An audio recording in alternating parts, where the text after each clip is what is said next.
तत्वदर्शी संत रामपाल जी महाराज के अमृत वचन। माता पिता को ज्ञान हो गया और बच्चों के वश हो गया, किराए उनको मांग करना, फिर भी जैसे तैसे वो आता है, उनका अटका के नहीं। अब किसी की स्त्री बाधक बनती है, ज़्यादातर बहनें बाधक बनती थी, पहले ज्ञान नहीं था। अब तुम्हारी बहनें बल्कि आगे आ रही हैं, ज्ञान से पता होता है। तो उनको डर रहता था, जो कहीं जाता है ज्ञान की बातें सुनता, कहीं छोड़ के भाग ना जा, बाबा ना बढ़ जा और तू उजड़ जा। इसलिए वो स्त्री बहुत बाधा करती थी। अब बहनों को ज्ञान है, ये आगे को आती हैं, तो पति को ज्ञान नहीं है तो वो बाधक बन जाता है, क्या नहीं जागी वहाँ पर, क्या रखा है वहाँ पर, तीसरे दिन भाग जाती है, ये है। या फिर आलस फिर देखेंगे इब का नहीं चलती सत्संग, अगले हम चल लेंगे। एक बार हमने सत्संग रखा था, स्टार्ट किए थे, दूसरा ही सत्संग था, खुले सत्संग शुरू किए जो 5-5 दिन के, 7-7 दिन के। एक कोई कर्मचारी था भगत, तो उसने अर्जी लगाई कि छुट्टी मिल जा भगवान, सत्संग में जाऊंगा। छुट्टी मिल गई, छुट्टी मिल गई तो ने सोचा कल चलूँगा, छुट्टी मेरी सत्संग के लिए है, ने सोचा कल देखेंगे, आज तो थोड़ा रेस्ट कर लूँ। अगले दिन फिर बोला दूसरे दिन कि श्याम सिंह ने देखेंगे। श्याम सिंह एक रिश्तेदार आ गया, बहन का पति, और उसने लेनी थी भैंस। वो बोला चल मेरा भैंस दिला के ला। अब उसने ना नहीं कर सकता, तो पहले तो गांव में दिखाई, कोई पसंद नहीं आई, फिर दूसरे गांव में, फिर तीसरे गांव, यानी 7वें दिन बिना भैंस लिए दोनों वापस आ गए। इतना सत्संग पूरा हो लिया। तो जब उसने वो ज्ञान सुना, जब ने बोला जी आलस मार गया मैंने, कहते आलस कर लिया, तो फिर देखूंगा, तड़को देखूंगा, परसों देखूंगा। तो और शाम ने भी नींद नहीं थी, कल देखूंगा, ये सोच रहा था। जब लेट से हो गया, इतना मुँह आ गया, और 7 दिन धक्के खाता फिरा, कि गोबर में पड़ा, कि कहीं किसी का सोया, कभी रोटी मिली ना मिली, पैदल चले। वो 7 दिन मेरे बिरान माटी में गए, 6 दिन। अरे कान पकड़ दिया, सीधा आया करूँगा, ले छुट्टी मिलते बा क्या करूँगा।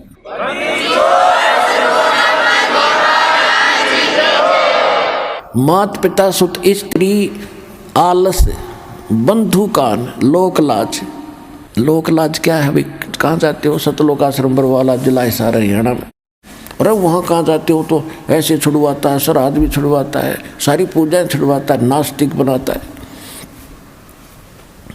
तो जो 2-4 टोक देते हैं तो जो कमज़ोर संस्कार का आदमी फिर चुप हो जाता, भाई ठीक है नहीं जाते, सारे कहने लग गए।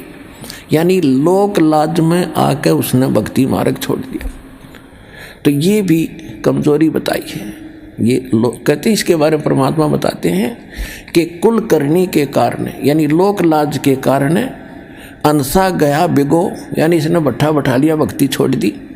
और जब यो कुल के कर लेगा, जब तू 4 पाया का हो, गधा बन के घूमेगा, यो कुल तरह के ढाल लड़ा देगा।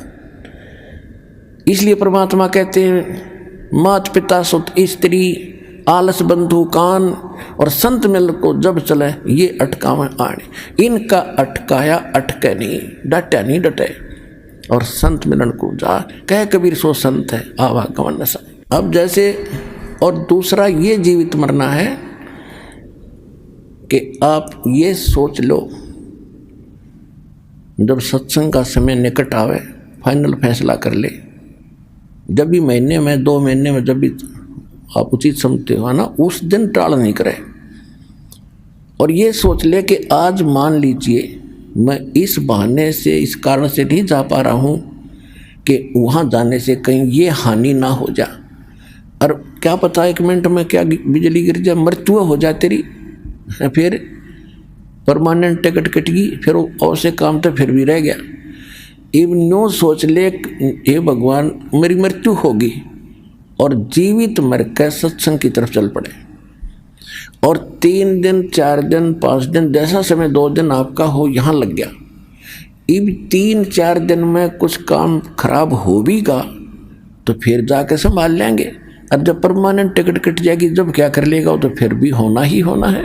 और परमात्मा के चरणों में आने के बाद बच्चों काम बिगड़ा नहीं करते, ये तो दूने बढ़ा करें।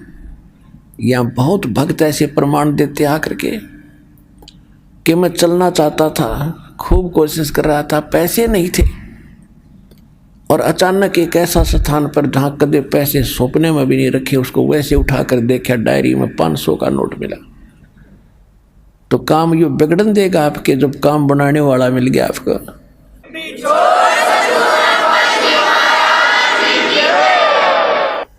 अब क्या बताते हैं, असंग जन्म तन मरत्या होगे, जीवित क्यों ना मरे रे। ये जीवित मरना है। और द्वादश धर्मज मैल मठ बोरे, बहुर ना दे धरे रे। अभी तक आप जी 10वां द्वार सुना करते थे। और एक यो जम्मू के अंदर रांजड़ी में एक मधु परमहंस नकली कबीरपंथी, इसने किताब पढ़ ली कबीर साहब की वाणी में, 11वीं खिड़की पागी, 11वां द्वार किसी को नहीं पता, मुझे पता है। पता उसमें तो 12 द्वार लिखे हैं, इनकम्प्लीट नॉलेज है आपका। तो वो 12वें द्वार है कहाँ, इन्हें वो ही नहीं पता। क्या बताता हो कि 10 द्वारतों की तो सतिथि है और 11वें द्वार की कोई सतिथि नहीं। जैसे नाक है, नाक की सतिथि है, वो नहीं, वो तो वैसे ही है, वो में ज्ञान हो तो वैसे हो। अब क्या बताया कि जैसे 21 ब्रह्मांड का जो क्षेत्र है, एक ब्रह्मांड का जो क्षेत्र है, ये 10वें द्वार पार करके इस ब्रह्मांड से पार हो जाते हैं। इसके बाद इसी काल के जाल में ही रहते हैं। 11वां द्वार है जो 21वें ब्रह्मांड को पार करेंगे काल के, और 7 संग ब्रह्मांड का अक्षेत्र शुरू हो जाएगा, अक्षर पुरुष का, वो 11वां द्वार है। और अक्षर पुरुष के अक्षेत्र से पार करके सतलोक में प्रवेश करेंगे, वो 12वां द्वार है। तो गरीबदास जी कह रहे, द्वादश धर्म महल मठ बोरे, ए भोले आदमी, वो तो 12वां द्वार पार करके वो स्थान है, शाश्वत स्थान, जहाँ बोर ना दे धरे रे, जहाँ जाकर फिर जन्म मृत्यु नहीं होती। गीता अध्याय नंबर 15 के श्लोक नंबर 4 में कहा है, गीता अध्याय नंबर 18 के श्लोक नंबर 62 में कहा है। वो स्थान तो 12वां द्वार पार करके है। फिर बताते हैं, दोजक भिस्त सभी ते देखे राजपाट के रसिया, या जैसी साधना तुम कर रहे हो में दोनों मिलते हैं, स्वर्ग भी नरक भी 84 लाख योनिया भी। दोजक भिस्त सभी ते देखे राजपाट के रसिया, और 3 लोक से तृप्त नाही, यो मन भोगी खसिया। इस मन की इतनी गंदी आदत है, इतना बेईमान है यो, इसको 3 लोक का राज दे देना तो भी यूँ सोचा और मिला कि तो थोड़ा सा। जैसे कोई सरपंच बन जाता है और वो मीटिंग में जाता, चेयरमैन के अधीन होता है, तो उसने ना वो नो सोचा अगली बार चेयरमैन बनो जब कोई बात पड़े। अब चेयरमैन बनने के बाद वो क्या सोचता कि एमएलए बनो जब बात बने, भाई नहीं बात बनी। एमएलए बनने के बाद उसकी टेंडेंसी ये बन जाती है वो मंत्री बनो ताकि मैं बात सार रस आवे, नहीं बनी बात। अब मंत्री बनने के बाद उसकी नीयत रहती है मुख्यमंत्री बनो तो चौधर पूरी हो, और मुख्यमंत्री बनने के बाद इन्होंने सोचा बस प्रधानमंत्री बनो, फिर देखना क्या इतना मृत्यु हो जाएगी, गधा बनेगा, फिर संतरी बनिए बड़ा कुत्ता बन के। कहते हैं सतगुरु मिले तो इच्छा मेटे, पद मिल पदे समाना। ओए होए, सतगुरु मिलेगा तो ये इच्छाओं को खत्म करेगा, और पद मिल पदे समाना। जैसे आपको बताया था कि सारे असंख्य ब्रह्मांडों रूपी बाग का मालिक है कबीर भगवान, और उस बाग के मालिक का माली गरीबदास आए।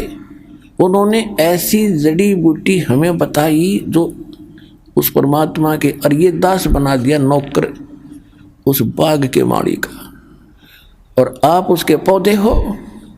ऐसी जड़ी दे दी कि आपको हरे भरे रखूंगा।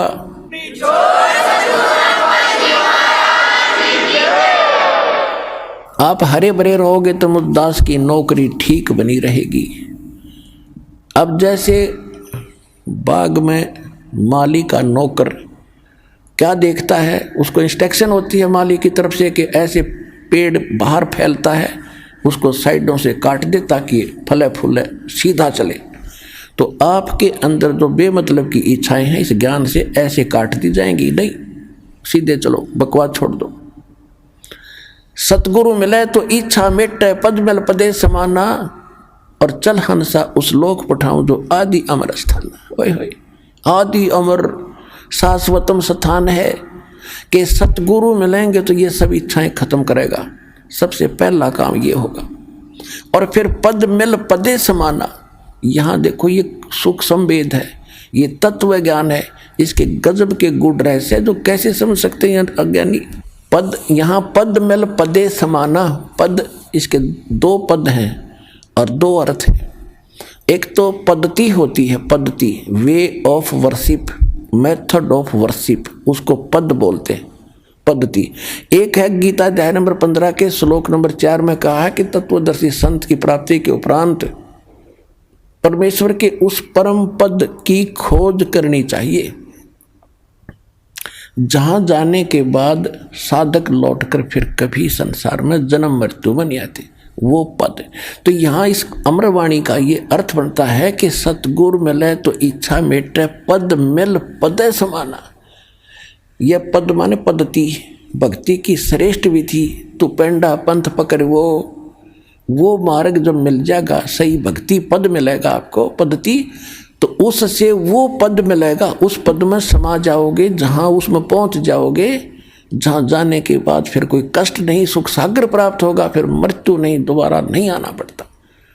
सतगुरु मिले तो इच्छा मेटे, पद मिल पदे समाना, और चल हंसा उस लोक पठाऊं जो आदि अमर अस्थाना। वहां क्या सुख है? चार मुक्ति जहां चंपी करती माया होरी दासी। अब हम चार मुक्ति सुना करते थे, वो चार मुक्ति स्वर्ग में होगी, महास्वर्ग में होगी, वहां खत्म हुआ, वो समय पूरा हुआ, फिर नरक में वो कहाँ गई मुक्ति, खत्म हुई, वो तो उनका समय निर्धारित है। और कहते हो वहाँ सदा तेरे चरणों में पड़े रहेंगे, वो सुख। चार मुक्ति जहाँ चंपी करती माया होरी दासी, दास गरीब अब पद पर से वो मिले राम अविनाशी। ओए होए होए,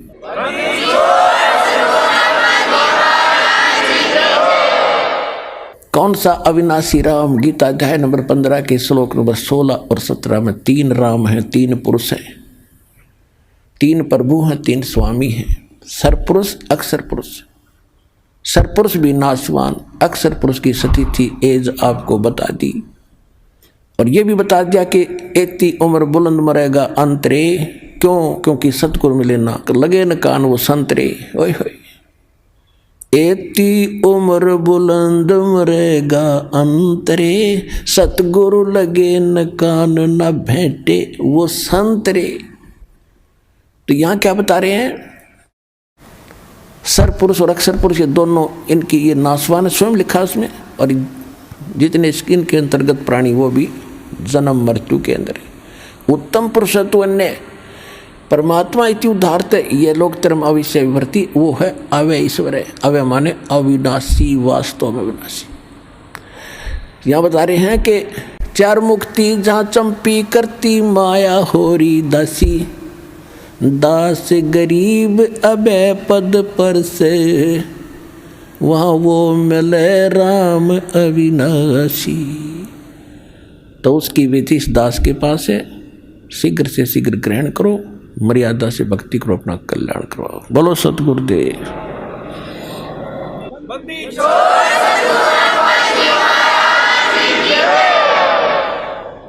परम पिता परमात्मा पूर्ण ब्रह्म सारी सृष्टि के रचनहार कबीर देव कबीर परमेश्वर जी की असीम रजा से आप सभी पुण्यात्माएं परमात्मा की अमर कथा सुनने के लिए उपस्थित हुए। जिन प्राणियों के ऊपर परमेश्वर की मेहर भरी नज़र होती है, उन्हीं को ये प्रेरणा मिलती है, उन्हीं के अंदर एक तड़प उठती है परमात्मा पाने की, अच्छे कर्म करने की, और उन्हीं को वो ठीक ठिकाना सतगुरु और यथार्थ सत्य स्थान मिलता है जहाँ पर वो वस्तु उपलब्ध होती है। जो भी पुण्यात्मा पुण्यकर्मी प्राणी परमेश्वर कबीर जी की शरण में इस दास के माध्यम से आ रहे हैं, बहुत ही पुण्यकर्मी प्राणी हैं, क्योंकि डॉक्टर को ज्ञान होता है कि ये यहाँ आ गया है तो इसका ट्रीटमेंट ठीक होगा, इसका जीवन बच जाएगा। क्योंकि कुछ ऐसे हॉस्पिटल होते हैं, उन्हीं में उन विशेष डिसीज की ट्रीटमेंट क्योर होता है। आइए अब हम उन श्रद्धालुओं के अनुभव जानते हैं जो जगत गुरु तत्वदर्शी संत रामपाल जी महाराज जी से दीक्षा प्राप्त कर चुके हैं तथा उनके द्वारा बताए गए भक्ति मार्ग पर चल रहे हैं। नमस्कार सर। नमस्कार सर। सर क्या नाम है आपका? मेरा नाम धनीराम दास है। 15 साल से रेगुलर भोपाल में रह रहा हूँ, टेलर का काम करता हूँ। सर संत रामपाल जी महाराज की शरण में आने से पहले आप क्या भक्ति साधनाएं करते थे? मैं भक्ति पहले देवी देवताओं की करता था और स्टार्टिंग में पहले मैंने एक गुरु बनाए थे जो उनका नाम मौनी महाराज है। वो कुरवासी के रहने वाले हैं, कुरवासी में उनका स्थान है। और इसके बाद में उनसे मेरे अंतरात्मा शांत नहीं हुई। फिर इसके बाद में 1999 में आसाराम जी महाराज को गुरु बनाया। 3-4 साल उनकी भक्ति जो उनने मुझे बताई, मैंने उसी हिसाब से उनकी भक्ति करी। लेकिन जो मुझे आत्मलाभ मिलना चाहिए, जो मैं चाहता था, वो मुझे नहीं मिला है। लाभ तो हुए, लेकिन जो लाभ चाहिए था आत्मा के लिए शांति का, वो नहीं मिला। फिर इसके बाद तीसरे गुरु मैंने कुमार स्वामी जी को, उनसे मैंने वृंदावन में दीक्षा ली। तो 1.5 साल तक मैंने उनकी भक्ति की, उनने जो बताई वो भी मैंने की। इसके बाद मधु परमहंस जी के सत्संग में भी गया मैं, वहाँ का भी मैंने अनुभव किया। फिर इसके बाद में मैं सत्संग सुनने का मुझे बहुत शौक़ था, बहुत अति शौक़ था। सत्संग ही सुनता था और टीवी पे। तो सत्संग देखते देखते अचानक क्या हुआ कि सत्संग 2011 में संत रामपाल जी महाराज का सत्संग आ रहा था टीवी पर। तो मैंने देखा इनने जो बताया भक्ति मर्यादा ऐसी है, ऐसा है, ये तीनों देव भगवान नहीं है, ये देवता हैं, और प्रमाण सहित ये बताया। तो मेरे तो मतलब आत्मा गदगद हो गई। फिर मैं कम से कम 1.5 साल तक नाम नहीं ले पाए। 2011 से 2012 भी पूरा निकल गया। मेरी रात दिन नींद मतलब उड़ गई। मैंने रात दिन यही सोचता रहा था कि संत रामपाल जी महाराज के कैसे मैं जाऊंगा। मैंने तो दिल्ली भी नहीं देखी, लेकिन मैं आगे कैसे जा सकता हूँ। अब मैं इसी चिंता में मतलब दुबला भी होने लगा, मेरा शरीर बहुत दुबला होता गया। फिर संत रामपाल जी महाराज से 18 अक्टूबर 2013 में नाम दीक्षा ली।